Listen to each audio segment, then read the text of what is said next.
time. Catch the ball.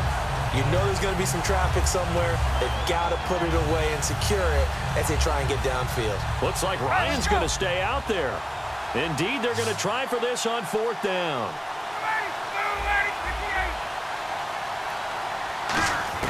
They'll try and throw for it with Ryan. He's got Sanu.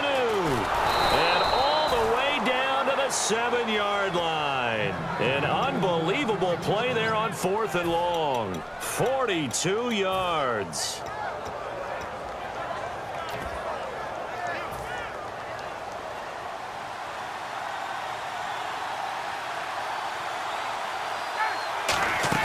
They go play action here on 1st down. This will be caught at about the 6. And he is into the end zone for a Falcon touchdown. Tevin Coleman, a 7-yard touchdown grab. And the Falcons capitalize on the fumble and turn it into 6. Now after the touchdown, it's Bosher to kick it away.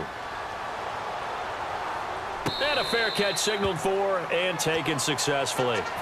Now we'll look at the Chargers offense. They get ready for their first possession of the second half. They're down here, but very much in this game. What's the tonality of a coach's talk when a game is within striking distance like this at intermission?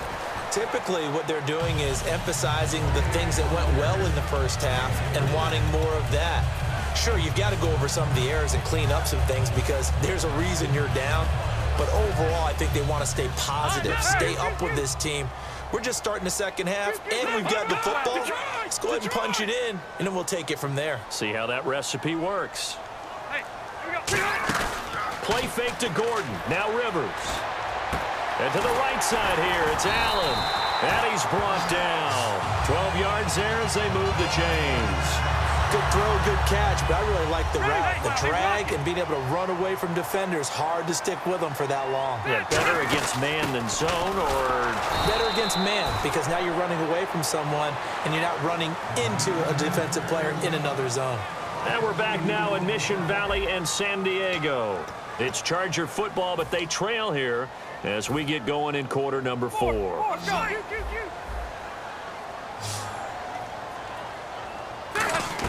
Second down, Rivers going underneath for Gordon. Room here to run. And he's brought down. That one good for 16, and the drive will continue. So many times you hear today's NFL described as a space game. Get your best players into space with the football in their hands. That's why sometimes you just swing it out to your runner, get him out in the flat, and let him have a chance to make people miss an open field. He was trying to hit Melvin Gordon there, and it'll be 2nd and 10. It's always tough for the guys throwing the football when they think they've got a completion and the ball's almost there, and then someone sneaks a hand or two in and bats it away. This is Gordon on the dump off.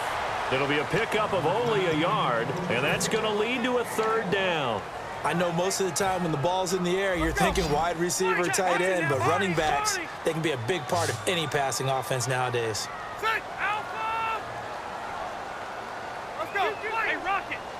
Watch it now, Barney. On 3rd down, Rivers dumps it off to Woodhead. And he's going to have the 1st down, yardage to the 35.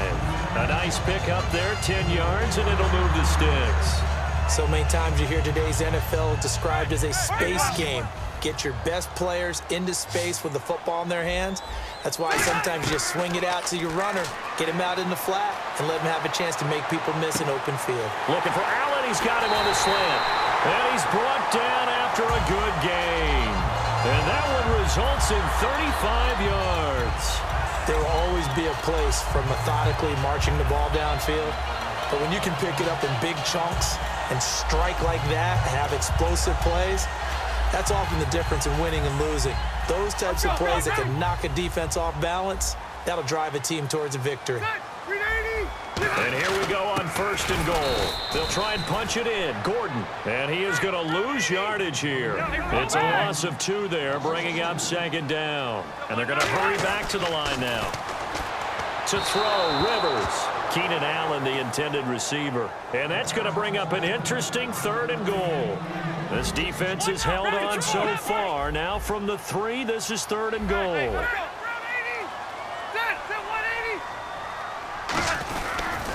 So on 3rd and goal, Gordon. And he is going to lose yardage here. Losing 4 yards that time, and now it's 4th down. Brandon, it's easy to make decisions from right up here where we are, right in the cheap seats, but let's be frank about this one. This isn't even a decision as far as I'm concerned. They have to go for it here. Field goal does you almost no good as time's running out in the game. If you want to win, you have to be aggressive here. Likely the play of the game here, trailing in the final quarter and going for it on 4th and goal. Set. Run 80. Hey. Over. Desperation time. Rivers on 4th down. And he's going to go down. Sacked back at the 13-yard line. Adrian Claymore in there to sack him for a loss of 6. And at this stage of the game, time a factor, time on their side as they just try to eke out the final precious moments of this one. He's going to hit his man out of the backfield. Complete. And give him a gain of 37. As we continue to advance in the NFL, as people continue to scout players, they really don't care as much about body types as they care about those guys who can make people miss, run through tackles, and gain all that additional run after catch. Anybody who has that ability, they want them on their team. It's a gain of 14 there, and that leads to an Atlanta 1st down. We always talk about having to read defenses and how complicated that is. Well, this was an excellent read. Read the pressure and got rid of the football before it even got to him for a nice game. And when they're blitzing like that, running back usually a good spot to go with the football? Without a doubt, because he's right in your sight line or he's near you. So you're able to just get it to him easily. And once he gets in space, that's usually... And look at this. They get the turnover they needed. It's intercepted. Picked off by Melvin Ingram. And he'll return this one just shy of midfield to the 49. The Chargers offense gets set. They head back onto the field. They had a great drive going last time. They were moving the ball. And then all of a sudden, now a hit, and Rivers lost the football. But call it luck or skill, whatever the case is, they're feeling good about just keeping the football there. Yeah, the biggest thing that they're calling it now, our ball. I mean, they don't care if it was luck or skill. Boy, the panic that jumps up in your chest when that ball's on the ground, whether you get it or your teammate gets it, just as long as you retain possession, that's all you're looking for. That one goes for 24 yards.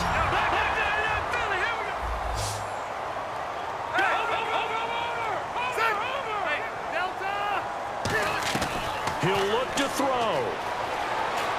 Caught on the right side by Jones. And brought down, but not before they're inside the 25. A good gain of 14 there, and it moves the chains. Brandon, so many times we see the crossing route start as a quick hitter, but in this play, he had time in the pocket and waited for him to clear going across. No gain on the play. It'll be 2nd down. And now a timeout defensively by the Falcons. It's just their first. They've got 2 more to use here in the final stages.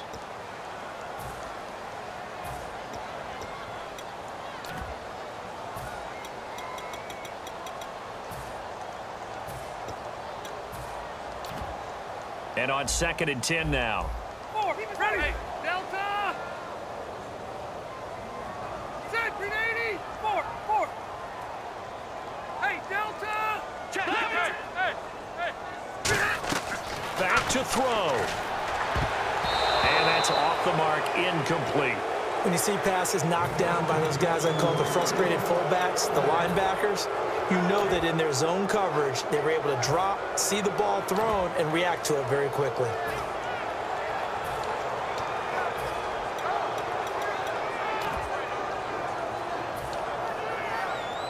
So incomplete on 2nd down. Now they'll look to convert here on 3rd. They'll look to throw. Flushed out right. And that is incomplete. He was looking for Travis Benjamin that time. And that'll bring up 4th down.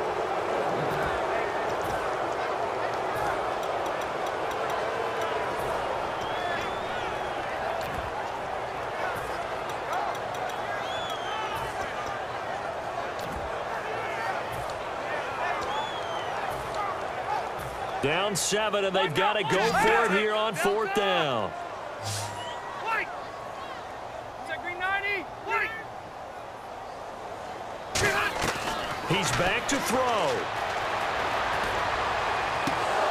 And no, it's incomplete. They had to go for it with such little time remaining. And the Falcons defense stands tall. They'll get the football back.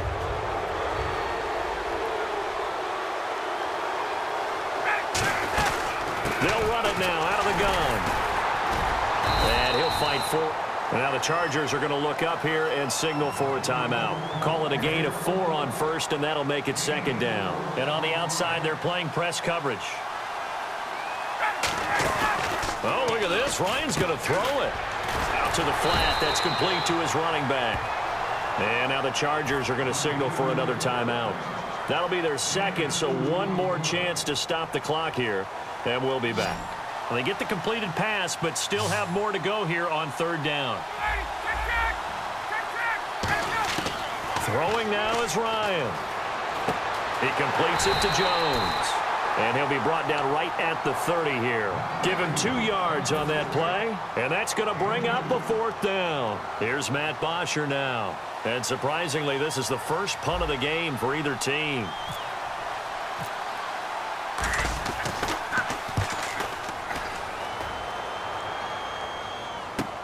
And this will be taken at the 13.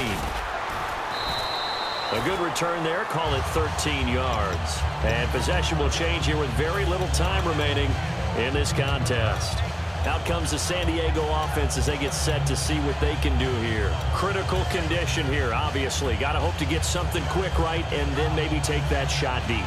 And once they do take the big shot, you've got to worry on defense. Of course, no one getting behind the defense and make it an easy throw. But nowadays, it's not just the ball being tipped in the air and people in the end zone in a cluster. It's that guy that's short of the end zone who comes up and ends up making the play because he goes unguarded. So there's a lot to think about if you're playing defense in this situation. We'll see if they can cover all their bases. Second down now after the pass completion. 1 receiver left, 3 to the right. Back to throw. He's going to let it fly. And he can't corral it. That would have wrapped it up if he'd been able to hold on. Instead, it brings up third down. One of the toughest things about playing defensive back is pattern reading, trying to figure out what they're doing. And on that one, they had to fly, just sending a guy downfield with the in route accompanying it, what people call a dagger route, trying to hit the guy underneath after the clear out. In this case, though, they're not able to get it done. Yeah, they said forget the underneath route. They went for the guy on the fly, but as you said, incomplete. Finding time. Now a desperation throw deep downfield. And it's incomplete. So their final drive comes up empty. And with that, the ball game is over. I'll tell you what, partner, you learn a lot in every game. But when you win a close one, maybe you get to determine a little bit more about the guts of your team if you're the head coach.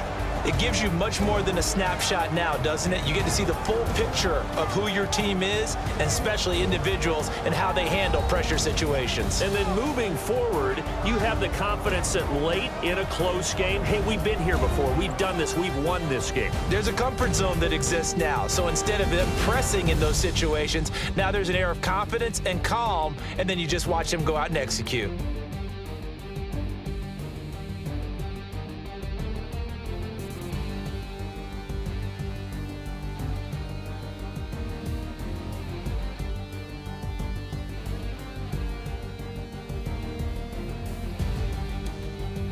So that's a wrap for Charles Davis. I'm Brandon Gaudin, and this has been a presentation of the NFL on EA Sports. For more, check us out at easports.com. With that, we say so long from San Diego.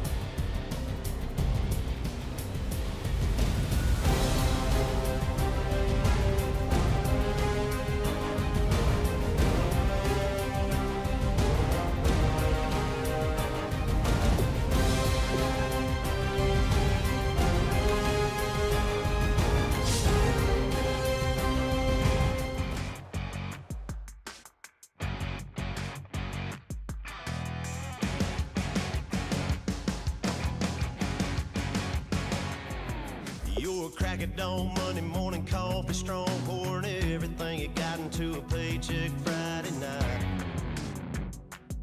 Your power stroke, diesel backhoe riding king, 18-wheeler driving, living